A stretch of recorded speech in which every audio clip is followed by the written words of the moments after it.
The world is kind of a really big place. To many people, their country, or even just their state or city is their entire world. And even though there are another 200 million square miles of land on this planet, to many people, how things are done where they live is how things should be done everywhere. I had unknowingly lived by the same assumption until I met the toilet. Okay, now to set the scene. It was the summer of 2019 and I was actually going somewhere just to enjoy life, one-on-one with my dad. In the past, I had spent the entire summer at summer camps and hadn't even really left the US until 2018, which was to do some legal stuff. My young boy mind finally realized summer's potential and its possibilities beyond grinding Boom Beach and attending some random summer camps at nearby. This time, I was venturing into a new alien land. I had at least known what to expect when visiting China. I mean, I lived there for 5 years. Europe was a whole different story. We had left Venice and we were looping around the eastern front of Europe, en route to Berlin, our final destination.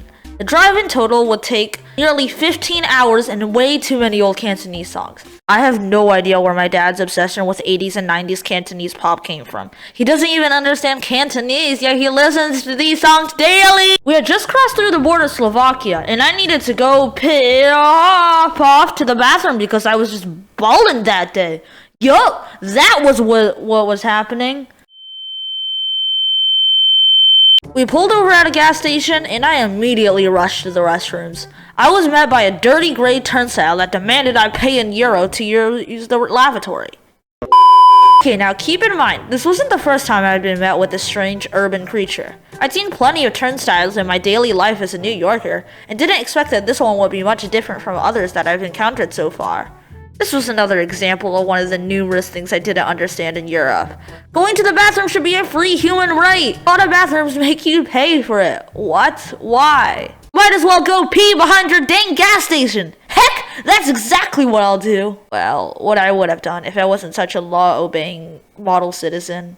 I deposited my euro into the turnstile, and a machine printed a ticket that I hastily stuffed in my pocket. I strolled into the bathroom, humming a tune, acting casual, trying to deter any potential thieves. There were 2 or 3 men in polos using the urinals, and a rhythmic assured me that I knew what the other man was doing in a toilet stall. I found a fairly clean urinal that seemed to be safely distanced from the other men, and began to relieve myself.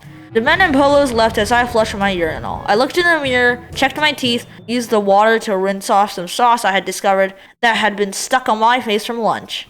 Thanks for not telling me, Dad. I finished drying my face and was nearly done drying my hands when I heard an ominous beeping noise. It sounded like my warning alarm and gradually got louder.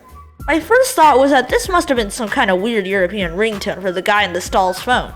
Didn't pay too much attention to it. Finished drying my hands while humming, but after a couple of seconds of beeping, I kinda grew concerned. The guy in the stall grunted and gasped in confusion. That was when I knew something was wrong. My first thought after noticing his confusion was that it was most likely a bomb, as literally every action movie I would ever watch would suggest. No, that can't be it. Those are just in movies. No one plants bombs in bathrooms in real life. Besides, there's no one around that's important enough to assassinate. Unless, maybe this is a terrorist attack? Or maybe the man in the stall is actually an important enough man to kill. I just stood there, scaring myself with my own thoughts, until I forced myself to be rational. Chances are that someone important enough to be assassinated probably won't be using some old, half-broken down bathroom at a random gas station in the middle of Slovakia. I still had no idea what this beeping was, so I just stood there, when 2 buff guys with scary names riddled with D's and R's, and eyes on their employee IDs barged into the restroom and started pounding their fists on the poor man's stall. They both looked like they were in their late 40s, maybe early 50s. They both wore big frowns and some light gray stubble that made them look like they really had come out of a spy movie to assassinate someone. I heard the man in the stall pull his pants up and watched as he awkwardly waddled out of the toilet stall, pants falling, belt unbuckled. He and the man had what sounded like a guttural rap battle. It was as if I were an alien, observing a primitive species, barter about the simple human right to poop. Which, I mean, when I think about it, was kind of what was happening. I considered leaving the 3 guys to do their business, but frozen by a mix of shock, confusion, and a want for new content, I stood there, watching 2 guys yell at a gesticulating man with his pants half down. The debate between them gradually got more heated until finally, the man in the stall went into the turnstile and deposited another euro. The machine beeped and printed another ticket. The poor fellow hung his head in shame and let his hand holding his pants fall loose as he slowly, shamefully trudged his way back into the stall. He stopped to look at me for a moment with his sad, guilty eyes, what almost seemed to be a warning. Get out of here while you still can, kid. Two men who had barged into the bathroom walked out muttering to each other, making wild hand gestures and talking in an annoyed tone. I stepped out of my way to let them go. The last thing I needed was for two Slovakian muscle men to force me out of a bathroom with my pants half down. After the two men had passed, I had decided I was safe, and I took one last look at the ashamed man who was heading back into the stall. I opened the door and hurried back to rejoin my dad in the car. So kids, what did we learn from this story today?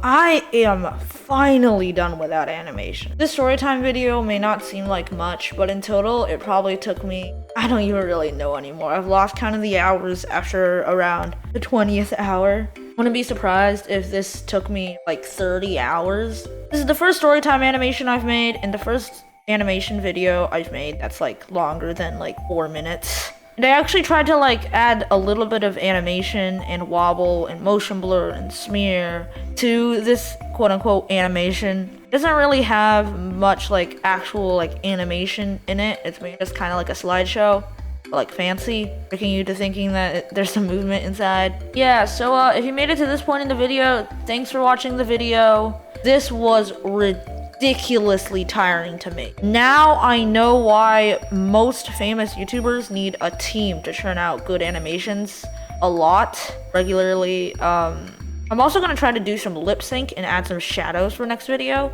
And if you are an animator who would like to help me work on my next animation, I would appreciate your help. You can DM me in Discord or just type it in the comments below. I don't know when my next video will come out. Probably not for a while because I'm just so tired. Also, if my voice sounds weird right now, it's because I have a sore throat, kind of. The amount of pure work that was needed to make this video is like, my computer used to be so organized. I was so proud of just organizing it because I organized it after I made like it was super crowded. It used to be super crowded, but now it got organized, and then after this animation it got super duper crowded. Like, this is crazy. I have so many images on my computer and in my folders. My OneDrive is running out of storage space. This is crazy. Oh my god. I'm so tired from working on this. I've been working on this for like 3 hours a day for I think 2 weeks now. Yeah, that's it. And my birthday is on April 14th. I don't know if I could get a video out by then. If I can't, then wow, it's my birthday. 22 days. Yay. Anyways, that's enough rambling. Goodbye.